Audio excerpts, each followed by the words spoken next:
On this channel, I share real life lessons my wife and I learned in the 6 years we tried to conceive before our son finally arrived.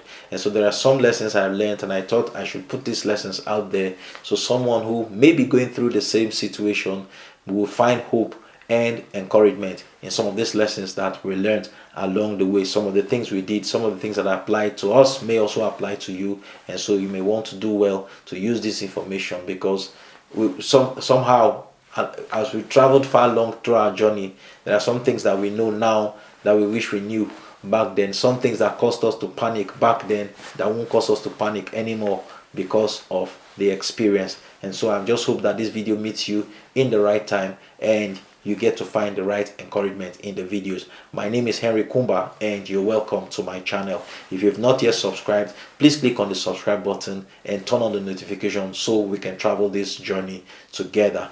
Today I'm going to be talking about how that asking couples who are trying to conceive what they are waiting for should be outlawed.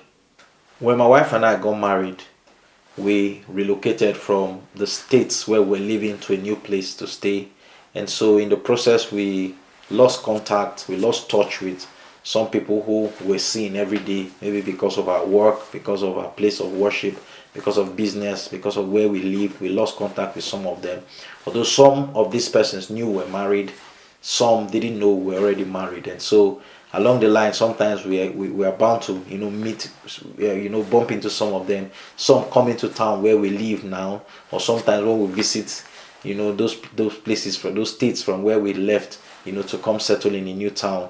We meet with some of these people, and when we're in the company of each other, we meet them, and you're like, after all the initial great things, and you introduce your wife, you say, this is my wife, or my wife introduces me and says, this is my husband. After all the great things, they're like, oh, for how long have you been married? That's for those who don't know we were married. They ask, how long have you been married? And they tell them 1 year, 2 years, 3 years, 4 years ago, depending on when we met them. And the next question is, oh, so how many children do you have now? And you're like, none yet. And the look just changes, and they're wondering, I mean, what do you mean none yet? What are you waiting for? That was the next question you get to hear sometimes. What are you waiting for? And each time that question came, I got to a point where I was wondering, why has this question not been outlawed? I mean, it should be put in the Nigerian constitution that asking couples who are yet to conceive what they are waiting for should be outlawed. There should be a heavy penalty of maybe life imprisonment, without option of fine or parole. That's if parole is in the Nigerian justice system. I don't know, but it should be outlawed, because that is one of the heaviest blow to the mental health of any couple trying to conceive, when you ask them what they are waiting for. Some ask and they don't see anything wrong with it, and even for us hearing those questions, we try as much as possible to be strong, not to be thrown off by them. And as much as you try to ignore it, you pick something from that place that you go back and it takes you some time to deal with, to read your mind off that question. When they say, what are you waiting for? Me, I've just been married for 2 years and I already have 3 kids, and you guys are, what are you waiting for? Are you still doing honeymoon and all that? You get to hear those questions, and it is not good for the mental health of anyone who is trying to conceive, if you know them, because you don't know the story, you don't know what they've been through. Nobody plans for infertility. Nobody does. Any couple who gets married, one of their major goal, aside companionship and all, one of their major goal, might just be to have children. And some even set a goal and say, by 3 years, by 4 years, by 6 years, we should have XYZ number of children. And it's not happening. They are faced with a harsh reality that changes the whole trajectory of their journey, that changes the whole plan and their outlook on life. And you meet them, and in one instance, you ask, what are you waiting for? Like who told you they are waiting?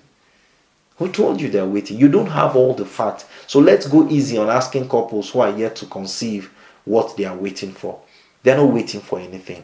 And then as much as they look for a good answer, because in our own instance, the good answer was, we're waiting, it will happen.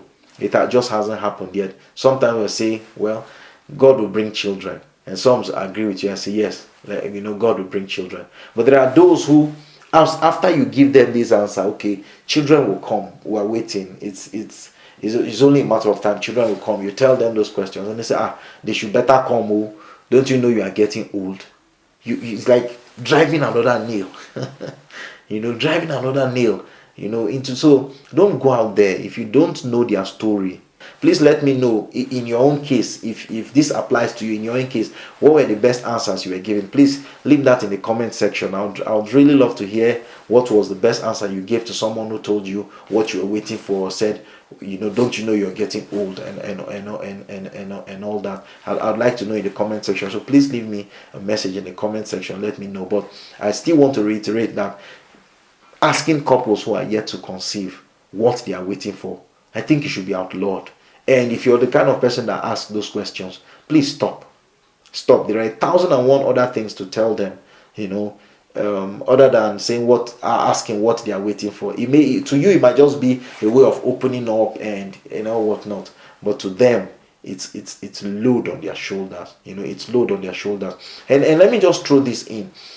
Also, I think there should be a regulation on these herbalists that call themselves doctors, that sell herbal concoctions, and claim these concoctions help, in correcting delayed pregnancy, in women and men. They talk about helps correct ovulation, helps boost sperm count, and all whatnot.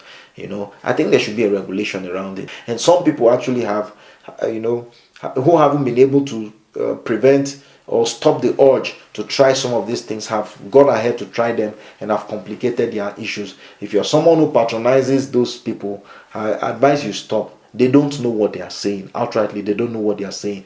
And try as much as possible not to let these advertisements get to you. You go try one herbal concoction somewhere that has not been clinically tested. It could be based on trial and error, or coincidentally somebody tried it and it happened, and you think you attribute the success to that particular concoction. You may be drinking something that will have a long-term effect on your body if you're not careful. So stay away from those kind of concoctions that you don't know about. Approach a medical facility if you need help, and pray.